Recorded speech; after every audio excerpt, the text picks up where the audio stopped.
هو الله الذي لا إله إلا هو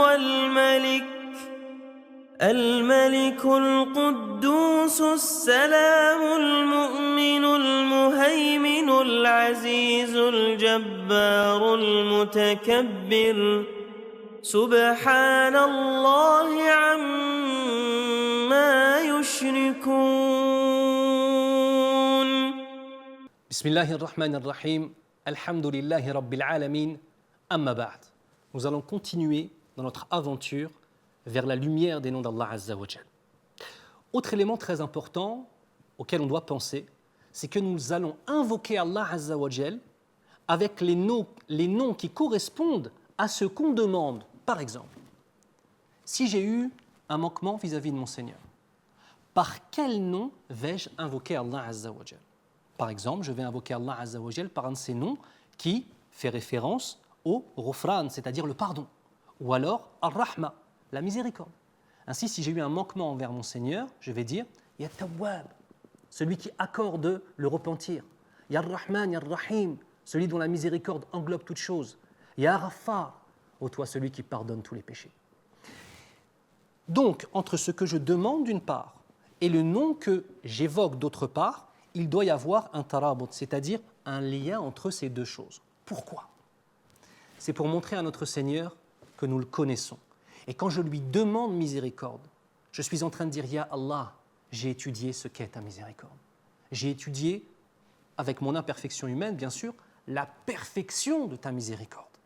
Ya Allah, j'ai compris que ma miséricorde est imparfaite et que moi, je ne peux pas pardonner comme toi tu pardonnes. Ya Allah, ta miséricorde englobe toutes choses. » Mais si je ne connais pas la miséricorde d'Allah Azza wa Jal et que je la compare simplement à la miséricorde des hommes, je vais pouvoir arriver à un moment au désespoir, à désespérer de la miséricorde d'Allah Azza wa Jal, ce qui fait partie des pires péchés que l'on puisse s'imaginer. Donc, étudier les noms d'Allah nous permet de connaître des caractéristiques d'Allah. Étudier Ar-Rahman Ar-Rahim nous permet de connaître Rahmat Allah, la miséricorde d'Allah. Et ainsi, ça me permet, premièrement, d'invoquer Allah Azza wa Jal avec une chose que je connais, et deuxièmement, faire la comparaison entre la miséricorde suprême de notre Seigneur et la nôtre. Et ainsi, ça va nous amener à nous améliorer.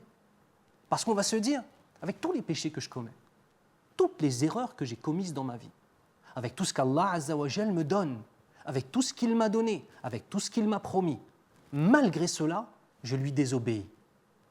Quand on comprend que nous sommes sous l'égide potentiellement du châtiment divin et donc que nous cherchons à obtenir la miséricorde divine, quand quelqu'un agira mal avec toi, quel sera ton comportement? Et vous voyez, c'est un des fruits des noms d'Allah, c'est-à-dire que entre les deux makhlouqa, entre une créature A et une créature B, vient s'immiscer toujours la notion du créateur. Je vais te pardonner pour Allah. Je refuserai ton injustice pour Allah, pas pour mon âme, mais pour Allah. Et c'est ainsi que la présence du divin se fait constante dans nos existences. Et c'est ainsi que la langue se débloque. Quand on voit par exemple le prophète sallallahu alayhi wa sallam qui nous dit La an aqula subhanallah walhamdulillah wa la ilaha illallah wallahu akbar ahabbu ilayya mimma tala'at alayhi shams. Le fait de dire subhanallah, la perfection appartient à Allah. Première clé, je reconnais sa perfection et je reconnais mon imperfection.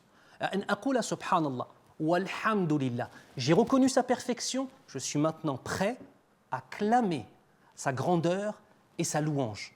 Parce que si je ne sais pas qu'il est parfait, réellement, quand je vais faire une louange à Allah Azza wa Jal, cela pourrait être une louange simplement parce qu'il m'a donné. Alors que là, je vais le louer parce qu'il est Allah. Je te loue parce que tu es Allah. Je t'adore parce que tu es Allah. Pas pour le paradis, pas pour me préserver de l'enfer. Avant toute chose parce que tu es Allah. J'ai reconnu sa perfection, subhanallah. Maintenant, je suis prêt à clamer sa louange. Walhamdulillah. Maintenant, je suis prêt à déclarer mon tawhid. Wa la ilaha illallah. Et tout ça, c'est la relation de l'adorateur avec son Seigneur.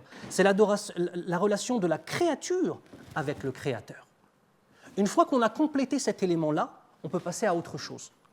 Maintenant, comment vais-je gérer ma relation aux créatures?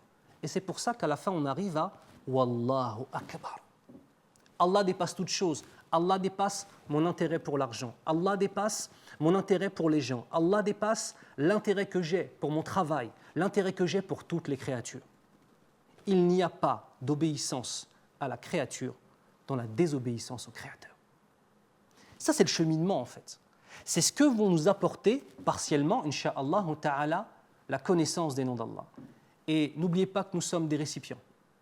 Et plus le récipient, le cœur du croyant est pur, et plus la matière de la connaissance qu'on y versera restera pure, incha'Allah ta'ala. Hada wa sallallahu ala Muhammadin wa ala alihi wa ashabihi ajma'in. Wa barakallahu fikum. Wassalamu alaikum wa rahmatullahi wa barakatuh. هو الله الذي لا إله إلا هو